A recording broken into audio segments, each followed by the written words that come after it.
Hello and happy Mother's Day from True Crime Rocket Science, the most authentic voice in true crime. This is the 3-year anniversary, I guess, of the Chris Watts case in terms of Mother's Day, and we're going to look at the social media posts surrounding that particular day from Shan'ann Watts' Facebook page. Now, I know there are a lot of mothers on this channel. There are a lot of mothers and ladies, housewives, following the whole true crime genre.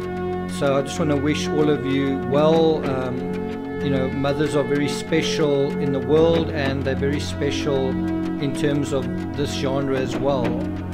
We see it with the Suzanne Morphew case, how the day, Mother's Day, was a loaded term in a way for the person who killed her. That whoever it was that killed her didn't want to celebrate her as a mother and felt that that was the sort of deadline. You had something similar in the Patrick Frazee case, where Patrick was supposed to spend Thanksgiving with Kelsey Bereth, and instead of thanking her and being grateful for what was going on, murdered her on that day. There are, of course, other analogies between the Chris Watts case and the Suzanne Morphew case, including the children at one stage certainly hero worshipping their father. And in the Watts case, there's even a book with that title, My Daddy is a Hero, and we know how that ended. And now we're having a similar scenario like that with Barry Morphew. And so I'll be doing a video trying to make sense, trying to understand how they cannot see what's apparently in front of them. And I think that is going to be quite illuminating, quite revelatory for many of us. I'm also going to deal with case law, just in terms of cases that I've studied, and do the daughters tend to testify when it comes down to it at trial for their parents. And we're just going to look at a couple of cases to see what is likely in that regard. Don't forget, at 2 p.m. Eastern Standard Time, I'll be doing a live stream dealing with one of the patrons on Patreon's theory on the Chris Watts case. So that's going to be quite interesting. So make sure you're there for that. That is, I think, 8 p.m. local time in South Africa. I think it's 7 p.m. in the UK. So I'll see you guys then. If you haven't subscribed yet to the channel, please do like, share, leave a comment, and let's get started. So Mother's Day 3 years ago was the 13th of May, obviously a Sunday, and we're going to be looking at the post that Shan'ann put up surrounding that, kind of on either side, just to get a sense of what was going on with Shan'ann with 3 years worth of perspective. Now obviously Shan'ann's profile's been taken down at this point. You sort of got to wonder why that is. You know, you think that there's quite a lot that one can learn from all of this. You can see a life, you can see the people, you get to know them, you get to love them in a way. You get, some people are obsessed with them, but you really get a sense of a three-dimensional person. In fact, it's even now it's quite hard to believe that you see pictures of Shan'ann looking happy, going about her life. You see her talking, or you did, and then it was hard to imagine that she was just no longer alive, because you see her. And I think with her Facebook page removed, there is a sense, I guess, of reality, that she is no longer with us. And one wonders what she would have said if we could talk to her now, what she would make of everything that's going on. And I think that is quite a worthy question to ask, is had Chris Watts not gone over to the dark side, had he not kind of lost his head, had circumstances just been a little bit different, and had he changed his mind, what would have happened? And I think the answer is, first of all, I think he would have eventually have lost his job during this coronavirus. A lot of oil workers were laid off. I think he would have been one of them. And then I don't know if Shan'ann would have seen a need to stay married to him, because I think she really did need him as someone who's going to look after the family, right? So I've got a feeling, it's not necessarily the case, they may have stayed together anyway, but I don't think I think with him losing his job, the glue holding them together would have become a little bit unstuck. And what is possible then is that she may have then moved to back to North Carolina, possibly moved in with her parents. She may also have had people live with her in the house, possibly paying rent. Who knows what would have happened. As for Chris Watts, if he lost his job, wouldn't Nicole Kessinger also have lost her job? And perhaps they would then have moved in with one another and try to find a way back to getting a job or something. But it probably would have been a situation where they would have been in it together, both unemployed, both in the same industry, both sort of biding their time, waiting for the oil industry to ramp up again and the jobs to come back, which to some extent is happening now. The oil price has recovered. So if we go through the screen grabs I've taken from Shan'ann Watts' Facebook, actually mobile uploads, we start on the 27th of April. There's a message saying, "He's my rock," with a heart on either side of that, exclamation mark. And, I think he had been Shanann's rock kind of up until that point. Reliable, passive, to some extent doting, handing over his paycheck, but also probably happy to do that. He was playing a role, and we know that he until he met Nicole Kessinger, he wasn't really aware that I think something was different with Nicole Kessinger with Shan'ann, and I think possibly some of that was the fact that she was healthy, and also the fact that there was no debt. And I think just a different personality. And he sort of gushed about, he had no idea that a woman like her existed. And that just gives you a sense that he was quite an inexperienced fellow. But that said, I think he was someone who did a lot for Shan'ann. He was someone who played a role. He knew what his role was, and he did it. And if he was unhappy, I don't think he really realized it until he found a different happiness with someone else. Shan'ann says, "He takes care of us girls unconditionally. Thank you, baby, for holding down the fort this weekend. Love you." And that was posted while Shan'ann was in New Orleans, which I think is quite interesting. So once again, she was away while he was at home, sort of with domestic duties, babysitting and all that kind of thing. What is also quite interesting with the Barry Morphew case is it was all girls. It was 2 daughters and a wife, and quite a masculine man. And I was just wondering whether the word toxic masculinity applies in the Morphew case. I've heard it applied in the Chris Watts case. I'm not sure if it does apply, but it's certainly something that came up in my thought process. The next screen grab is from the 8th of May, much closer to Mother's Day. Shan'ann has photos in the kitchen of Chris Watts' clothing. There's a shirt there that looks like it might be the shirt that he wore on the Sermon on the Porch. Probably not. I think as far as we know, that was actually bought in North Carolina, but the color seems like it could be similar. So she says there on the 8th of May, "Thriver problems. Chris has nothing to wear because he has lost so much weight. He went from a 38 to a 32 in pants and shorts, 2 LX shirts to a medium, 2 extra large shirts to a medium. He needs a new summer wardrobe." And then she goes through everything there. So literally he had transformed so much that he was now needing to wear new clothes. And if you think of that as an analogy to wearing new clothing, he also wants to clothe himself with a new family, with a different house, right? He wants a different life. And that would be something that would sort of start manifesting those thoughts in the 5 weeks Shan'ann would be away. Then in the next one, also 8th of May, which is a Thursday.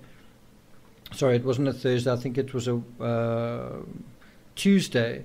she said that Thursday, May 10th is World Lupus Day. Show your support. I've heard a lot of people saying that Shan'ann didn't have lupus, Shan'ann wasn't sick, it was Munchausen's by proxy.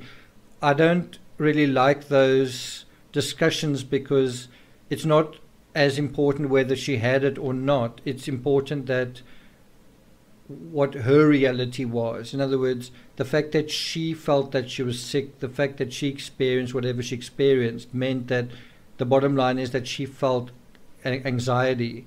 The bottom line was that she was trying to control this anxiety of,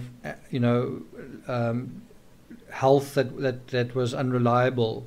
And we see that coming through to some extent during her pregnancy when she's in North Carolina telling him she's spotting. So I think if you take away the illness, you tend to sort of take away the personality of Shan'ann, that she was quite an anxious person. And what do anxious people do? They become controlling, because they're trying to control through controlling the environment, they try to control their anxiety. And just on that subject, I think it's quite interesting just to note that I think there are three quite controlling figures in this story.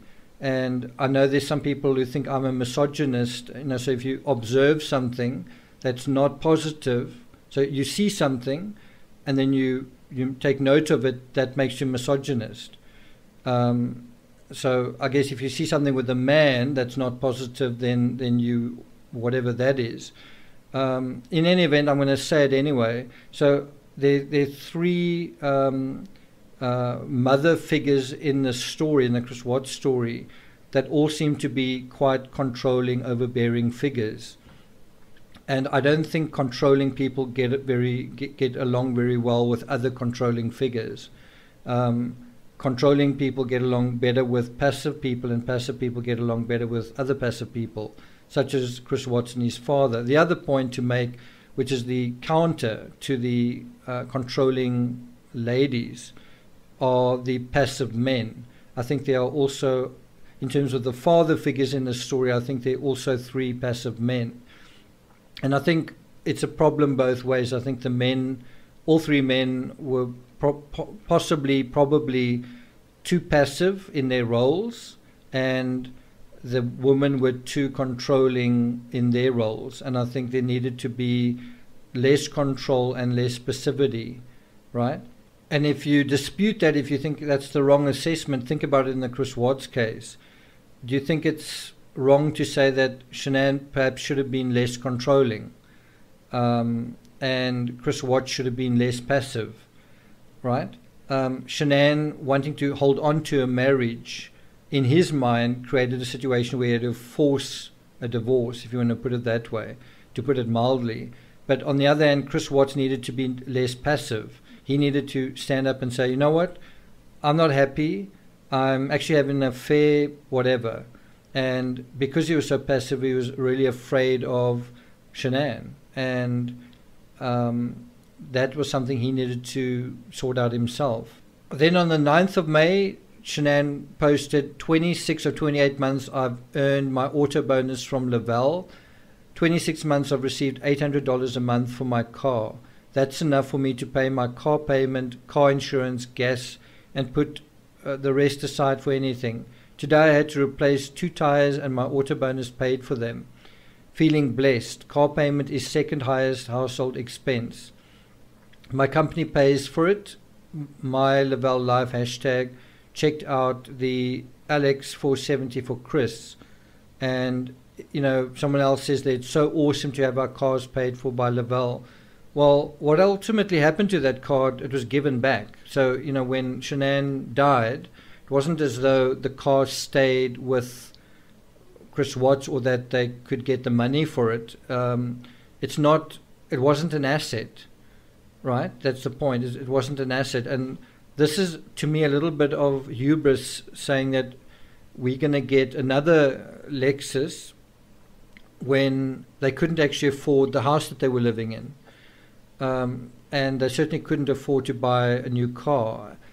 In effect, the Watts family didn't actually own any vehicles. They didn't own the Lexus, and the work truck was a work truck. So the whole appearance of, oh, we're going to buy another luxury car is really just an empty sales pitch.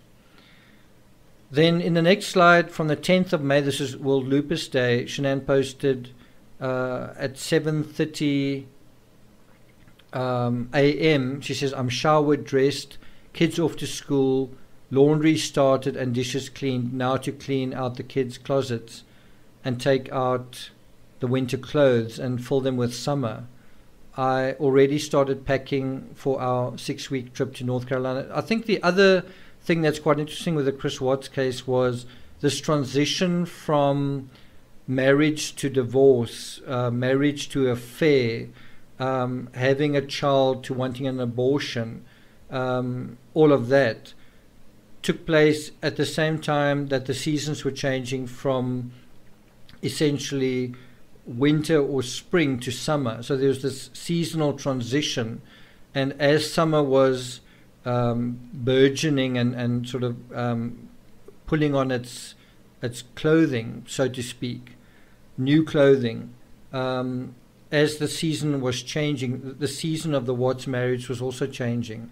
As the days were getting warmer, the feelings between the Watts couple were chilling gradually. And you have Shan'ann putting a happy face on social media throughout this time, and all her friends are telling her how gorgeous she's looking. And obviously one of the things she would be doing is telling them about the baby, and it's this happy family scenario. And so what happens when behind the scenes things aren't happy, when behind the scenes your husband actually doesn't want the baby, doesn't want to be in the marriage, but you've been telling everyone on social media that you are this perfect family and you're selling Thrive patches as a result. How do you deal with that? And I think the answer, you could correct me if I'm wrong, the answer is you say, well, look, the important thing here is the social media. I need to keep up these appearances. And that's not the case. The important thing is the real people in the story, the real Shan'ann, the real debt situation, the real Chris Watts, the real situation on the home front. You may think that social media is more important than you are. Well, then, you know, in a weird way, you could schedule all the posts that you're going to do for the rest of your life, put yourself in a coma or die, and let your social media live on, if that's more important than what you are. Social media should be an accessory. It should be it's like the color clothing you're wearing, not the actual clothing. It shouldn't be who you are. It should be just a, you know, kind of an inflection to who you are, a little bit of color to who you are, not much more than that. It shouldn't be who you are. Your identity shouldn't be social media. Social media should be an extension of your identity, but it shouldn't be the fundamental, the basement of the foundation of who you are. I mean, should you be basing your decisions on what social media thinks or says?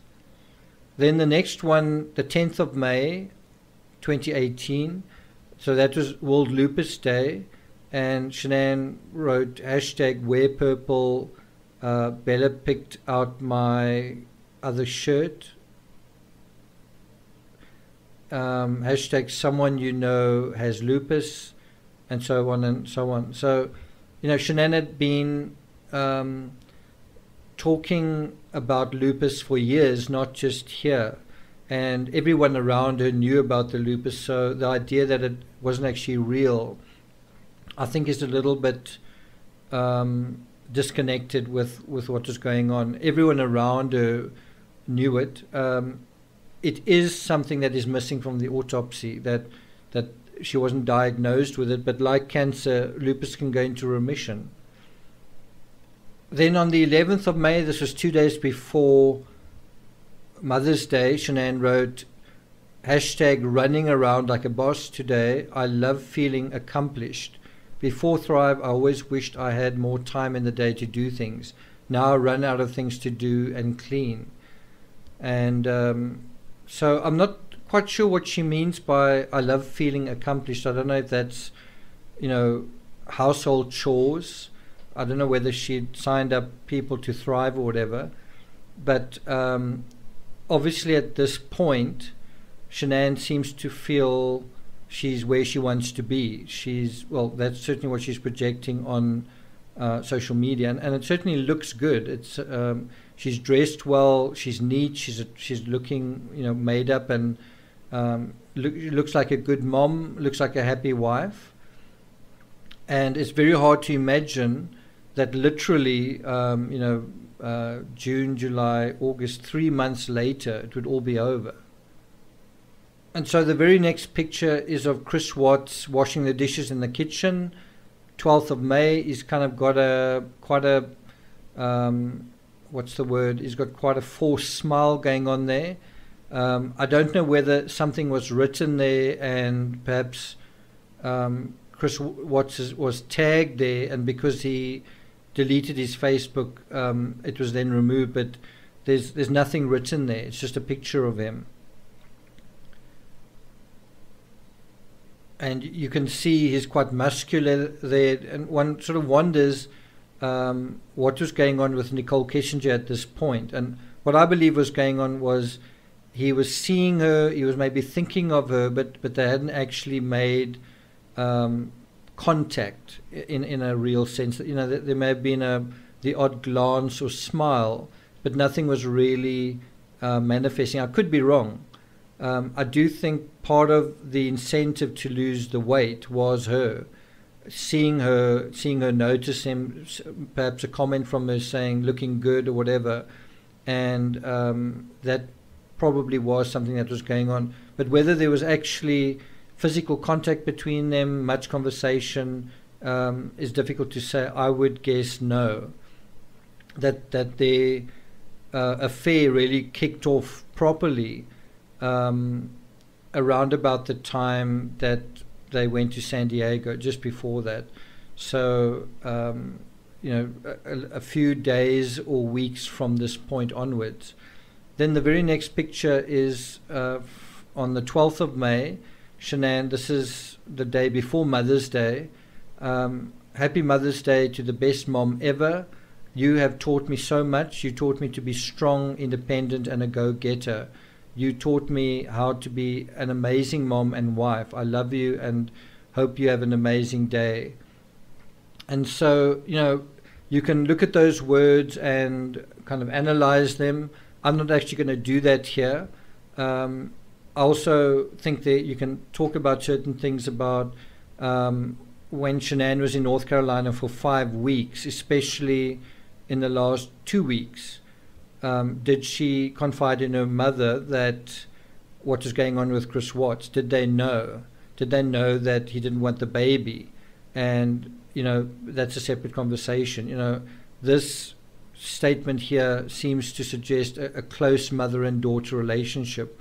And I think part of what explains the fact that Shan'ann didn't tell her mother that they were arguing and even thinking of getting a divorce while they were arguing was, I think, Nutgate was something that they assumed was going on, and that they assumed that she was unhappy with his parents, and she allowed them to assume that. So in other words, once again, allowing appearances to lead the narrative, not actually saying, this is what's going on, right? If Shan'ann had told her mother what was going on, what do you think would have happened with Chris Watts? What do you think she would have said to Chris Watts, Sandy? Do you think it would have improved the situation or not? Possibly it could have prevented the situation if Sandy had given Chris Watts a talking to and said, you need to get yourself back in track. You need to get back in gear. It may have kind of shaken him out of the thing that he was in. Who knows? But you do sometimes see them on Dr. Phil. There's this one episode, and or it was ABC News, I can't quite remember, and they asked, well, how were Chris Watts and Shan'ann, before she died? And it was like, they're perfect, we loved him, he was a great son-in-law. And then, but absolutely no acknowledgement that things were really not good when they were actually together in North Carolina. That didn't really come through. So everything is, and I think when you acknowledge that things weren't good in North Carolina, you've sort of got to ask, well, shouldn't someone have said something? Shouldn't someone have asked, why are you guys arguing? And I think a possibility surrounding that, and I say this with compassion and sympathy, is that wasn't there often quite a lot of arguing? It's a question. Wasn't there quite often some sort of bickering and things going on? And you might say no, but you could also say, well, there was the wedding. There was the unhappiness surrounding the wedding. And so didn't this happen every now and then? I think the other thing just to mention is that, we are talking about Mother's Day when Shan'ann was confiding about her difficulties with Chris. She was confiding via text with Addie and with Christina, and not even really with Nicole Atkinson, but really with Addie and Christina. And why not confide with her mother, who was right there? Why not confide in her family, who were right there? Then the next slide is from Mother's Day, the 13th of May, and Shan'ann writes, Chris did a great job, or Chris did great. I love my Mother's Day gift. Thank you, Chris and girls. Love you all. And you basically see the sort of effort Chris Watts went there to, make Shan'ann happy and to deliver on Mother's Day. And there are, looks like, framed pictures of him with Bella and Shan'ann with Cece, and the girls have even sort of painted it and put their own little touches onto that. And the other little booklets there as well. When you look at something like that, and just, we're going to look at another slide in a moment, people talk about Chris Watts being a narcissist. A narcissist tends to be quite selfish and self-obsessed. I know the whole thing about if he's a covert narcissist, he's trying to get the approval of others, but at heart, a narcissist is someone who is doing things only for themselves. And it looks like he put in quite a lot of effort in terms of this. Again, you've got to think about literally exactly 3 months later to the day Shan'ann would lose her life. So I think he was trying to do what Shan'ann wanted, and he thought that's the way it happens. And I think, again, what he found surprising with Nicole Kessinger was here was someone who seemed to like him for who he was. He could be himself. He didn't have to think about what he was saying, and he didn't have to think about what he was doing. He could sort of be himself, and that can be a relief sometimes when you feel like you don't have to hold back from certain things, saying certain things, or expressing certain things. Then, and this I think is really summing up the Watts case to some extent in a nutshell. The very next day, after all of this happy time, the children are sick again. Days when littles are sick, that's what she writes there. That's May the 14th. So you have this behind all of that stuff. And, recently I watched the movie Nomadland, and it's about, I'm not actually sure if the central character's a mother, but it's about certainly an elderly motherly figure who's alone and doesn't know how to deal with loneliness, and doesn't know how to deal with a solitary life.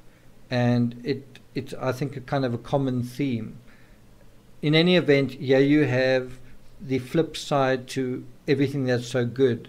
You've got mother and daughter, and everything's perfect there. You have the husband dutifully washing the dishes, being a good husband, and then you have the other side to family life, which is sickness, where things aren't great. And Shan'ann doesn't say much about it, just when littles are sick. And then there are more photos of that. I think the little girls both get allergies. You see them both have masks on. I'm not going to show that here, but that is what follows Mother's Day. And that's the other side of it. Then we get to the 16th of May. So just 3 days after Mother's Day, it was Chris Watts' birthday.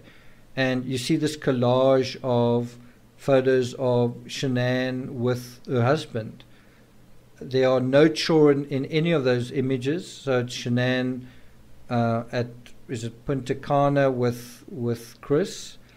They at the sea or at the beach in 2 or 3 of those pictures, having fun. Just the two of them in various states of their relationship. There's wedding photos. There are photos when they're much younger. There are photos of them on holiday. There are photos of them at the Metallica concert. There are photos where Chris is quite a lot pudgier, especially the bottom right photo. And then there are photos where he's, obviously losing weight, and that is happening. There are also some photos where Shan'ann is heavier relative to how we've known her, such as the photo second from the bottom and second from the right. So Shan'ann's weight would also fluctuate. And then we come to the last slide, which is from the 16th of May, and also his birthday. And this is all featuring family photos. So there's one where it's like a couple collage, and then there's another with the family, with Chris Watts with Bella and Cece, Chris Watts with Cece, Chris Watts with Bella, the children, him holding the children's hands, him hugging the children, him posing for a photo shoot with the children, him bowling with the children. And I don't think these were posed scenes so much as Chris Watts literally involved with his children. So I do think he was quite a good father up until this point. And I don't know if it's more than the fact that he was so absolutely smitten with Kissinger that the effect that had on him eclipsed anything good that he knew or remembered from his family. He just wanted her. That was really how his thought process worked. Okay, so I'm not going to take it further than that. Tomorrow I'll be talking a little bit about the Everest tragedy on the 25th anniversary, literally on the day 25 years ago that the Everest tragedy played out on 10th May. A lot of climbers are on their way to the summit right now under pretty perilous conditions. Don't forget the live stream tonight. Well, it's tonight for me, but it's 2 p.m. Eastern Standard Time for you guys, and about 7 p.m. for the folks in the UK. Thank you for listening, and I'll see you guys next time.